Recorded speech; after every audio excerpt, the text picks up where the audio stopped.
Jan, thank you for speaking to Motorindia. We are at the IAA Media Summit at Frankfurt. We are seeing and witnessing the trends and that will shape the IAA main event in September. If you can give us an overview of what the participants and visitors can expect from this year's show. Oh yeah, in very different ways. Several things, many things we can offer or we have on offer, especially all our exhibitors. Some of them are presenting a first glimpse, you said it, of what's coming up at the show directly behind us today. But if we're looking on September, this IAA in Hanover, we can expect, if we're looking on the registrations, we are on the same level like 2 years ago. I mean, in this very critical and challenging economical times, that's a very good message, I would say. And if we're looking on the international numbers, we have 70% coming from abroad.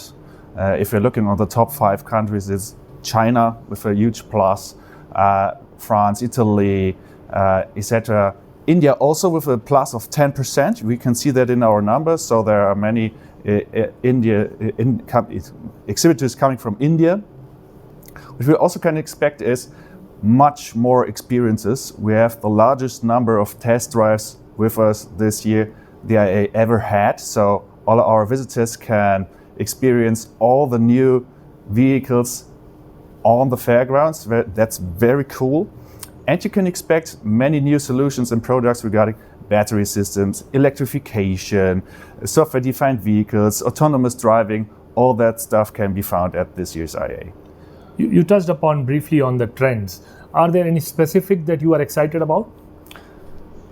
Yeah, autonomous driving is going ahead. I mean, we are getting closer and closer to economic use cases, and I think that's the very important point. Autonomous driving is nothing we can do for itself, but if we are seeing a use case, economical use case, then it's getting more curious, I think.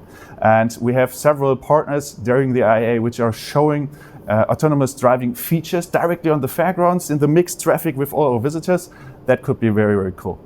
You touched upon the participation from Indian exhibitors. Mm-hmm. How has the show grown for their participation, and also what are the other exhibitors coming from different part of the countries? We remember last time it was also Turkey and China with equal number of participation. How has the show grown with all of these 3 countries participating and showing their technologies? Well, we see the largest growth is coming from China, of course. They're expanding a third if we are looking on their size of their participation. India also 10% if we compare it to 2024. So that means 10% more exhibitors, 10% more space. That's pretty good, I would say. Turkey is stable, and all the others as well. So the biggest enlargements we can see from Asia in general. And do you also see the use cases coming for the buses that much? Because we saw it last time as well. We saw in the truck and trailer split, but what about buses? If you can provide a glimpse. I would say buses is going much more ahead regarding electrification. I think that's still the main topic for buses. And of course, you can test drive some of them. We have the bus shuttle on the fairgrounds. Normally with all emission-free buses on the fairgrounds, but it's a little bit too early to give you more details on that. And we've always seen the major OEMs from Europe and also, somewhere, say Sweden participating. What about supplier base, and what technology trends excite you from the supplier base that you'd want to highlight and people take it from the IAA? That's a very interesting question, because suppliers are still the biggest number or the biggest group of our exhibitors in general at the IAA. I would say it's the core and the heart of the whole show.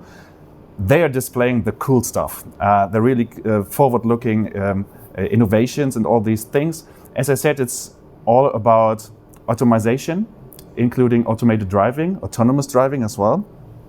Also, if you're looking on the hardware side regarding how can we reduce CO2, not only regarding electrification, but also regarding internal combustion engines, diesel engines, etc., something like that. And this is also a part. And of course, software. That's the point of the future, I would say.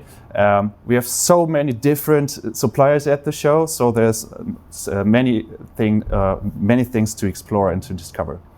And what's more, what next after this IAA?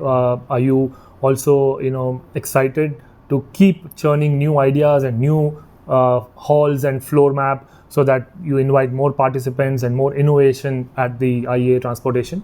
Of course. From edition to edition, we are doing exactly these things. That's our job, I would say, and it makes a lot of fun. Every 2 years, we are full of joy to go over to Hanover, to get in our offices there on the fairgrounds. Yes, we are doing so.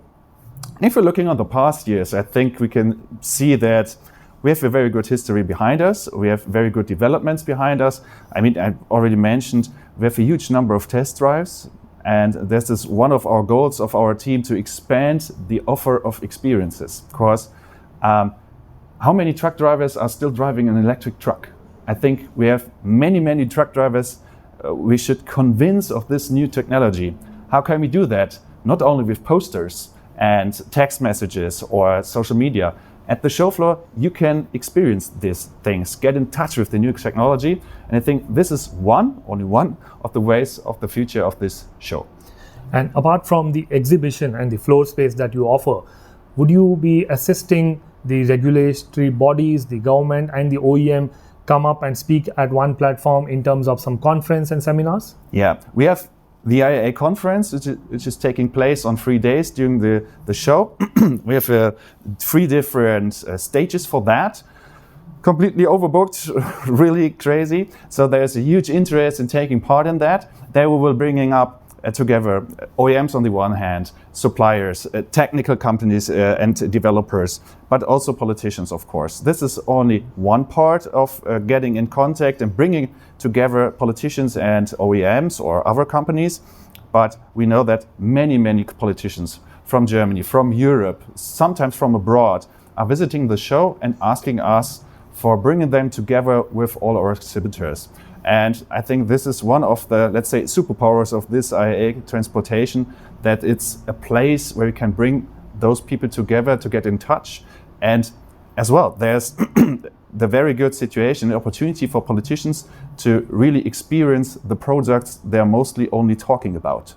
Perfect. And your promise this time is we deliver this platform when everyone comes together. We'll offer the right avenue, right stage for everyone to connect and accelerate the progress. That's true. We deliver stands not only for the show itself I'm representing, but also for all our exhibitors. Yeah. They are delivering, they are still and already delivering very good products. They are all still there, already there. You can buy them. It's not a prototype, it's not a development, it's not an outlook for the future. You can buy them. I think that's one of the key messages. Sometimes it's need a little bit more than just the vehicle and just the solution if we're talking about the infrastructure. But yeah, that's our main message. The industry is still delivering. Perfect, Jan. Thank you so much. You're welcome. We wish you all the best. Thanks a lot.